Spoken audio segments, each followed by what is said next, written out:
Hello everyone and welcome to Dracology.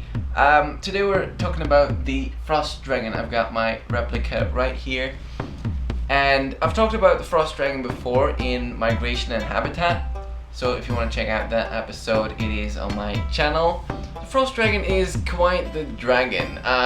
They fly from North to South Pole quite a bit, and a lot of dragons sort of don't make it. So they are quite rare, so you won't see them that much in nature, or you won't spot them as easily because there aren't that many to spot really. Frost dragons are also quite loved by people because they sort of represent the season switching. Frost dragons come to your country in winter, so that's when you may spot them the easiest. And you can also see them when they're leaving your country, when winter is ending and spring is arriving. So right now it is spring, so we may be able to spot one, but yeah, you may have to hurry because it's been really warm really early this year. Frost dragons are of course very muscular. They're quite big dragons. They're about the size of a European dragon. So not that big, but the oldest dragons are a bit bigger than most European dragons. But the most defining thing about the Frost Dragon is that they live in the cold, they're very muscular, they travel a lot, because, winter travels too. So the Frost Dragon is a really traveling dragon. Most Frost Dragons have seen the world, but they also have to fly a lot to do so. So Frost Dragons are very muscular, very powerful dragons. Frost Dragons don't have too many weapons, they are very muscular.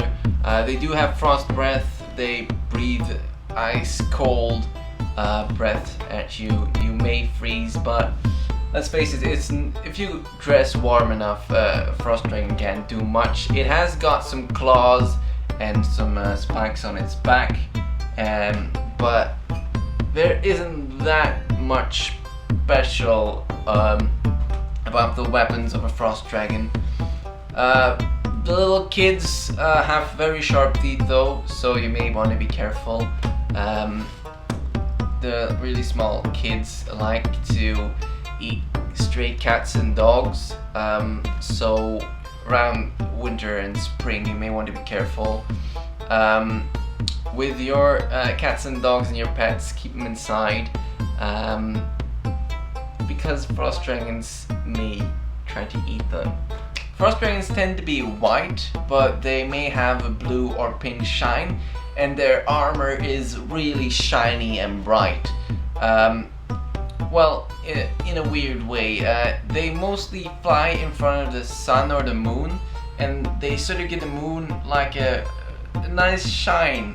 So Frost Dragons eat, whenever they're on the North Pole, all sorts of really special animals. Like they fight polar bears, they eat walruses, fish, like any kind of fish. They also fight orcas. They're quite violent creatures, even though they haven't got that many weapons. They're a bit of a criminal type of dragon. They like to fight, but mostly these animals don't kill, or the Frost Dragon won't kill them. It's just about the fighting. So yeah, that's something notable. So if you see a Frost Dragon, they may just want to fight and play with you.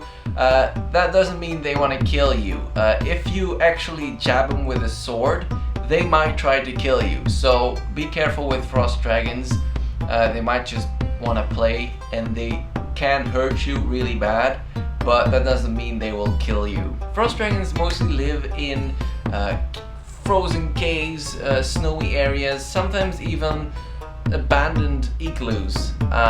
So yeah, if you want to find a Frost Dragon, they're probably in somewhere snowy. So if it snows and you see a big sort of igloo or a sort of a lump in the snow, it might just be a snow dragon or a Frost Dragon.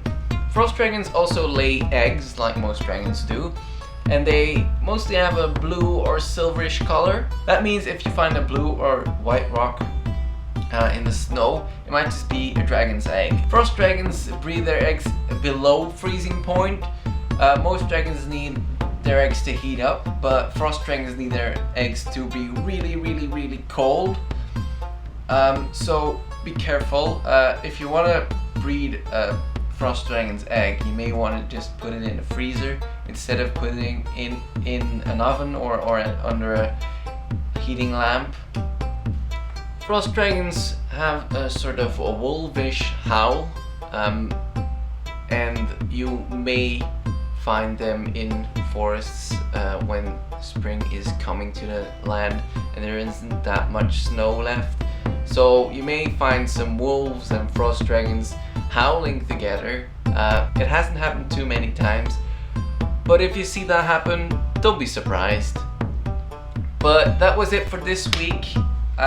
Next week we're gonna talk about the hole dragon, that is in Diggy Hole. So I'll love to see you guys next week on our next adventure on dragons. Bye!